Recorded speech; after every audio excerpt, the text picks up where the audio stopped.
Hey everyone, Jeff here at stopthepirates.blogspot.com. Hey, if you ever want to freak someone out, if you can get them to do it.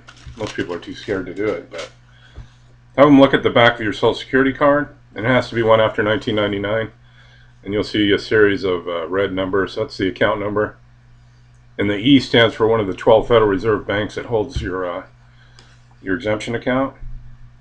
There's actually 10 of them. You can get 10 Social Security cards over your lifetime. So if you want, go down and tell them, if you have an older one, older than 1999, tell them you lost it and go down and get a new one. They'll give you a new one. But what you do is take a bill like a whatever. It's not really a bill. There's no money to pay anything with anyway, but call the company up and go, hey, I want to do an ACH, an automated clearinghouse payment. And you get the routing number, which I have for all the 12 Federal Reserve banks. And you want to use the funds available routing number. And you just give them the account number and the routing number and say, that's my bank. Okay. They go, great, it went through. Thank you for your payment. Have a nice day.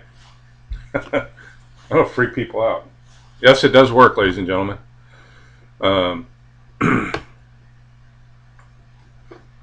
But I mean, there's I'm not recommending that anybody do that, but we're talking about debt. I mean, we are a debtor nation, full of debtors, but the mind fuck is that we're not actually debtors. We're actually the creditors. And you can do that if you do a forensic audit of anything that any bill or like child support or anything that anybody sends you. You can do an administrative process and ask them to give you a forensic audit, and you'll find out that you're the fiduciary creditor on all these accounts. Your straw man is. So talking about eliminating credit card debt and things like this, you want to challenge the validation of the debt. And this is the trick here, because your name in all capital letters is a corporation, and a company doing business with you is a corporation, and there is no actual person that's going to validate a debt, because there is no debt. Like I just said, you're the fiduciary creditor on all these accounts. So when you validate a debt as a debt elimination process on say something like a credit card, the first thing you have to understand is that in our money system there are no funds, because there is technically no money, and that's a concept people really have to get into their head, because they're just, it's debt notes. All the money that you see, the paper money and the digital money, is borrowed into existence. There is only debt, and debt instruments are used in place of money. So the credit card lender did not loan you any money. They didn't even lend you their credit. They aren't allowed to do that. And if you go back and you read Modern Money Mechanics, banks aren't allowed to loan money. And that's a mind blower for a lot of people. They don't loan you any money. They used your credit. You have an unlimited amount of credit set up through this account. And so that's what they did. They used your credit to authorize the use of the card. You can very simply establish this by demanding that they validate the debt. And on stopthepirates.blogspot.com and all my information, I have a fantastic debt validation letter and an administrative process that's a killer. Why are people paying these people? I don't know. It's our money. They're stealing it from us. People like to get hurt, I guess. You say this is the way it is. But most people I talk to that come across this information are now waking up to it. They understand. They go, I always knew something was fucked up about this. I knew it, and now I understand it. Welcome to the club, because you're now part of the solution. So what you'd want to do is you can very simply establish this by demanding that they validate the debt.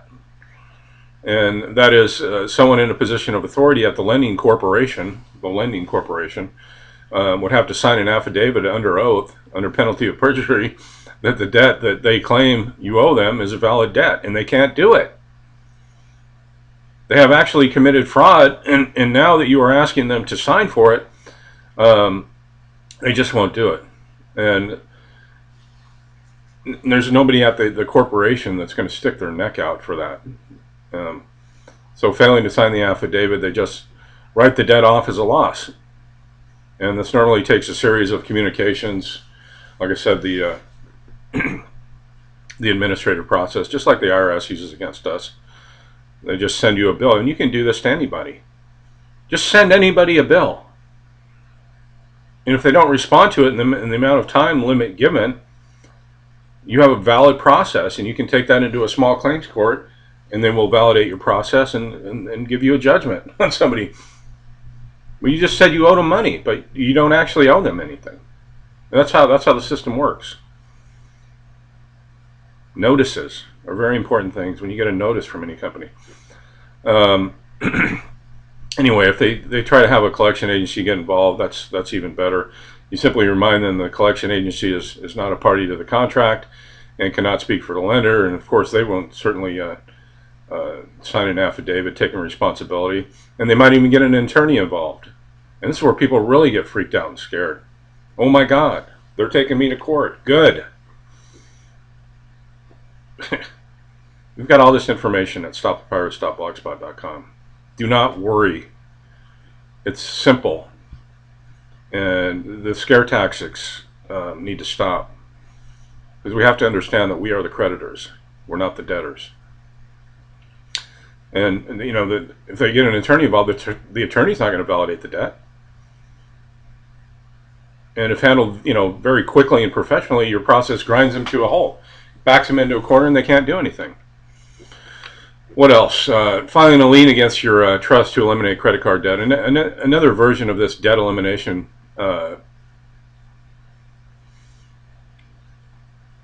deals with the fact that, you know, again, there is no money. It's just debt money. It says a Federal Reserve note on it. You know, it's a note. It's a promise to pay. It's a debt instrument.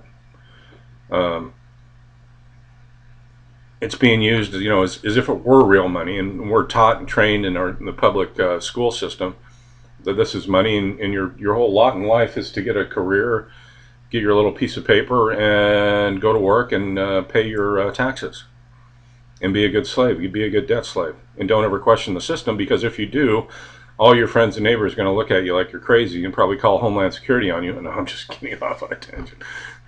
And the See Something, Say Something program and go, oh my God, this guy's a radical.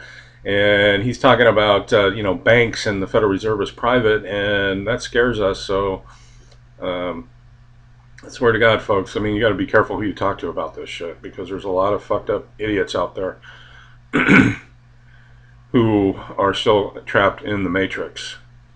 And unless they come out of the matrix, they are your enemy, believe me. People in my family. But anyway, moving forward here.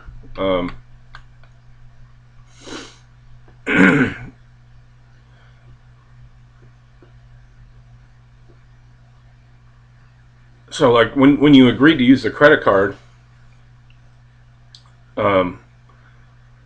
they use your assent, your signature, to create the credit, and they use your name to create a trust with themselves named with themselves named as the trustees, and they use that trust as collateral on the national debt, and that's how that works.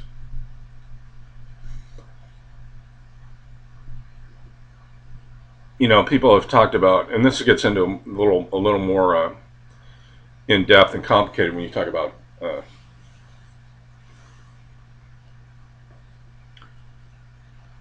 1099 OIDs and things like this, but I'm not going to get into that. That's for the advanced class. So yeah, just understand that the debt is not yours personally, and we have, since the beginning of this, the whole thing is functioned as a voluntary fiduciary representative for that trust account, paying its bills with your own phony debt money. So when you set up your first checking account, you accepted the relationship with the trust that the government had set up in your name, and you have not had control of that trust because you never claimed it, and your parents could not control it for you because they were wards of the states like you and had never claimed it. So that's what we're talking about, going back and claiming what's ours. And one way to see this in action is to notice how the system maintains the illusion by artifice and deception. And look at the checkbook. How do they present it? Your name. Your name is in all caps, right? Why is that? Well, it's because it's not you. It's this bank account in a name with your name, but it's in all capital letters. And then if you look at the signature line, it'll say MP on to the right of it. And if you get a microscope and look at it, which the MP stands for microprint, and that's so devious right there. And it just looks like a black line, but then you get a microscope and look at it, it says only authorized representative can sign for it. So what does that tell you? And if you look at the routing number and the account number, it's to the Federal Reserve Bank. It's not to it's not to Wells Fargo or Bank of America. So you're the authorized representative of that account. I mean, how much more proof do you need? Let's see where we're at here as far as longevity on this. Yeah, I better cut it off there. Anyway, get more into this. If you're looking, you have credit card debt and you want to discharge it, you can't pay it. It's a discharge.